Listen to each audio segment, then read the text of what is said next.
दोस्तों, अशोक स्तंभ आप देखते होंगे और देखते ही आपको अपने देश की आन बान शान सब कुछ याद आ जाता होगा।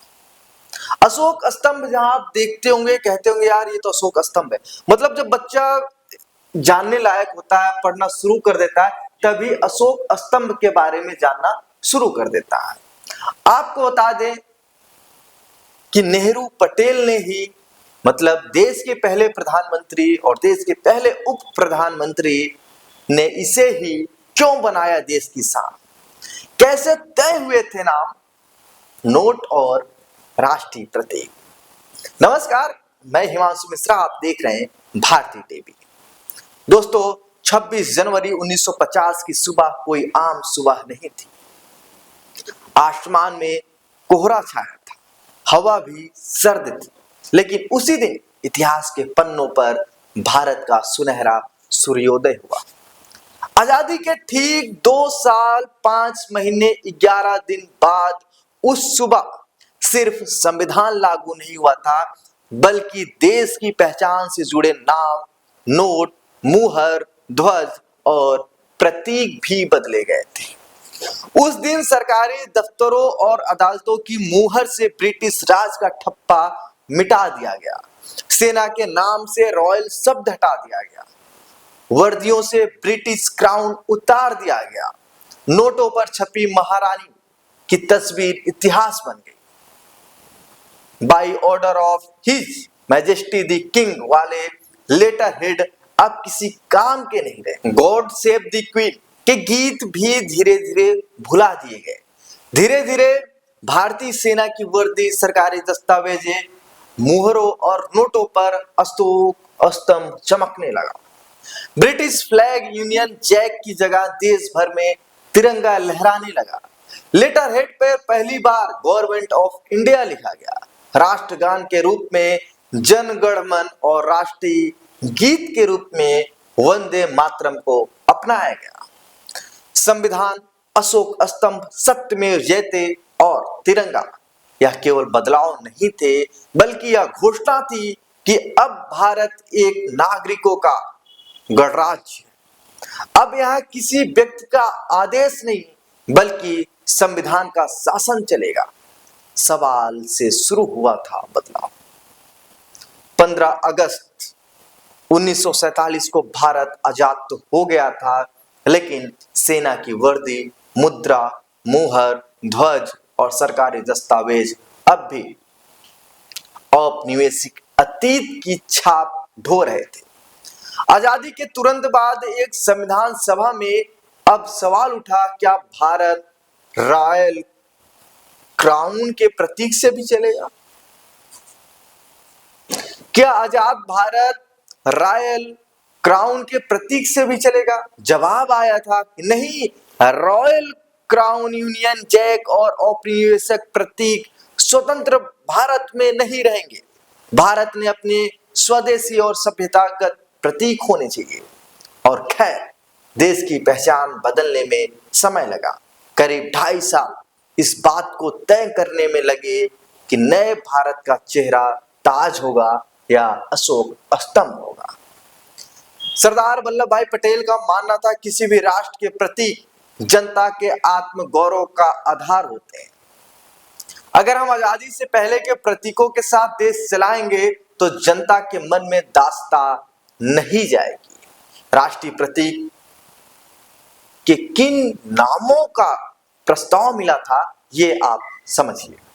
देश की पहचान बदलने की प्रक्रिया शुरू हुई। फिर बहस शुरू हुई कि रॉयल क्राउन बैज को किस प्रतीक से बदला जाए। कुछ धार्मिक नेता, मतलब कुछ धार्मिक प्रतीक जैसे धर्मचक्र, गाय, देवी देवता की तस्वीर, ओम चाहते थे, तो कुछ आधुनिक प्रतीक जैसे फैक्ट्री, ग्लोब, जनता की आकृति, हाथ मिलाने और बिजली व डैम का प्रस्ताव दिया। पंडित नेहरू, सरदार वल्लभ भाई पटेल, डॉक्टर भीमराव अंबेडकर जैसे नेताओं ने इन सभी सुझावों को खारिज कर दिया। कहा कि राष्ट्रीय प्रतीक ऐसा हो जो स्वदेशी, सभ्यता और धर्मनिरपेक्षता को दर्शाए। नेहरू का कहना था कि राष्ट्रीय प्रतीक के लिए कुछ ऐसा चाहिए जो भारत की प्राचीन संस्कृति और आधुनिक लोकतंत्र दोनों को दर्शा सके। और वहीं डॉक्टर अंबेडकर का कहना था राष्ट्रीय प्रतीक धर्मनिरपेक्ष और वैज्ञानिक चेतना वाला होना चाहिए, धार्मिक देवी देवताओं या पौराणिक चिन्ह नहीं होना चाहिए। इसके बाद कुछ नेताओं ने अशोक स्तंभ, सांची की स्फूर्त और ताजमहल की राष्ट्रीय प्रतीक बनाने की सिफारिश की।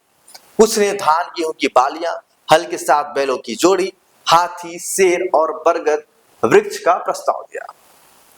जब इतने प्रस्ताव आए तो अशोक स्तंभ को क्यों चुना गया, आप ये भी समझिए।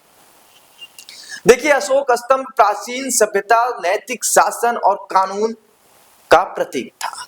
इसलिए राष्ट्रीय प्रतीक को लेकर लंबी बहस के बाद नेहरू, पटेल और अंबेडकर समेत सभी नेता अशोक स्तंभ के नाम पर एकमत हो गए।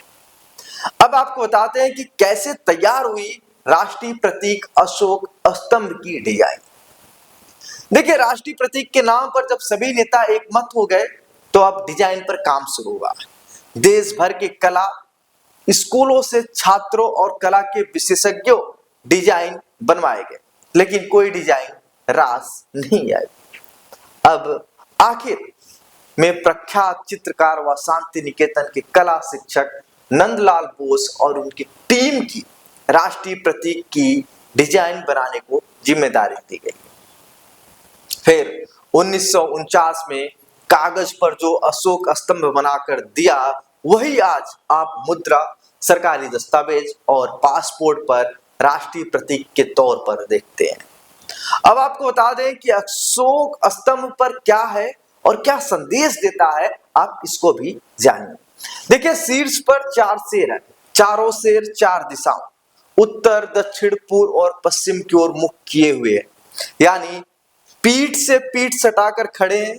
हालांकि राष्ट्रीय चिन्ह में केवल 3 शेर ही दिखाई देते हैं। इसके अलावा अबेकस की पट्टी पर हाथी, दौड़ता हुआ घोड़ा, बैल, शेर और धर्म चक्र बना है।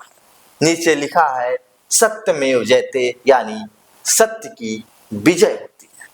अब साथियों, आपको बताते हैं कि 26 जनवरी 1950 को क्या क्या हुआ। ठीक 76 साल पहले 26 जनवरी को भारत का संविधान लागू हुआ। ब्रिटिश शासन के सभी प्रतीक हटाए गए और भारत ने अशोक स्तंभ को अपने राष्ट्रीय प्रतीक को आधिकारिक तौर पर बनाया। रॉयल एल्बम को हटा दिया गया। और आपको बताते चले अब कि भारतीय सेना और पुलिस में क्या बदलाव हुए। देखिए, 26 जनवरी 1950 को भारतीय सेना के बैच के साथ नाम भी बदला गया। पुराना नाम और नया नाम क्या है, आपको वो बता रहे हैं। देखिए, रॉयल इंडियन आर्मी का नाम इंडियन आर्मी किया गया, रॉयल इंडियन नेवी का नाम इंडियन नेवी किया गया, रॉयल इंडियन एयरफोर्स को इंडियन एयरफोर्स किया गया, इंपीरियल पुलिस को इंडियन पुलिस सर्विस किया गया और इंपीरियल सिविल सर्विस को इंडियन एडमिनिस्ट्रेटिव सर्विस किया गया। आपको बता दें कि सीआरपीएफ का नाम आजादी से पहले क्या था, आप ये भी समझ लीजिए। देखिए, आजादी के बाद सीआरपीएफ का भी नाम बदला गया।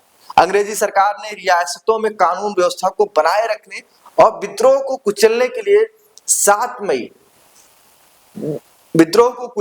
17 जुलाई 1939 को क्राउन रिप्रेजेंटेटिव पुलिस की गठन किया था। आजादी के बाद 28 दिसंबर को इसका नाम बदलकर सेंट्रल रिजर्व पुलिस फोर्स कर दिया गया और 26 जनवरी को 1950 को सीआरपीएफ को भी एक बैच बदला गया। इसके अलावा कई बदलाव हुए। राष्ट्रीय प्रतीक, राष्ट्रीय ध्वज, राष्ट्रगान, राष्ट्रीय सरकारी सील, मंत्रालयों के लेटर हेड, पासपोर्ट, राजपत्र, न्यायिक मुहर और मुद्रा का भी स्वरूप बदला।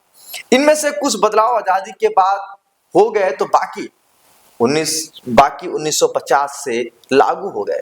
आपको बता दें कि पहले by order of queen king, by order of majesty the king, crown land, और बाद में ये हो गया by order of president of India, by order of government of India, state land, राष्ट्रीय ध्वज, पहले यूनियन जैक, बाद में तिरंगा हुआ, राष्ट्रगान और राष्ट्रगीत, पहले राष्ट्रगान जो होता था God save the queen king और बाद में राष्ट्रगान जो हुआ जन गण मन, राष्ट्रीय गीत जो हुआ वंदे मातरम हुआ।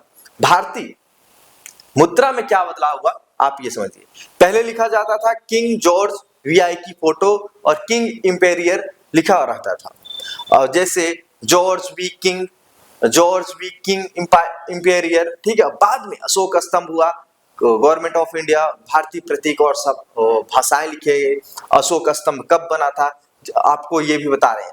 देखिए, जिस अशोक स्तंभ को राष्ट्रीय प्रतीक के तौर पर 26 जनवरी 1950 को अपनाया गया, उस स्तंभ को सम्राट अशोक ने 280 ईसा पूर्व बनवाया था। शासन बदला और स्तंभ भी मिट्टी में दबकर कहीं खो गया था। आखिर मिट्टी में किसने खोजा था अशोक स्तंभ, ये समझिए। देखिए, जर्मनी के civil engineer Friedrich Eitel Bharat आए। उन्होंने चीनी यात्री जैसे हेनसोंग और फैयान की किताबें पढ़ी, जिनमें सारनाथ के बारे में लिखा था। सिविल इंजीनियर फ्रेडरिक ऑर्टेन पुरातत्व में रुचि थी। उन्होंने साल 1904 से 1905 के बीच में सरकार के साथ मिलकर खुदाई कराई, जिसमें अशोक स्तंभ का ऊपरी हिस्सा यानी शेर वाला हिस्सा मिला, जो करीब 7 फुट ऊंचा था, जबकि पूरा स्तंभ 40 से 50 फीट ऊंचा था। लेकिन खुदाई में पूरा स्तंभ खड़ा नहीं मिला, बल्कि टुकड़ों में मिला। अच्छी बात यह था कि अशोक स्तंभ का शेर वाला हिस्सा एकदम सही सलामत मिला, इस पर जिस तरह से शेर की बारीकी से उभारा गया था, वो कला के नायाब नमूना था। यह स्तंभ वाराणसी में सारनाथ संग्रहालय में रखा हुआ है।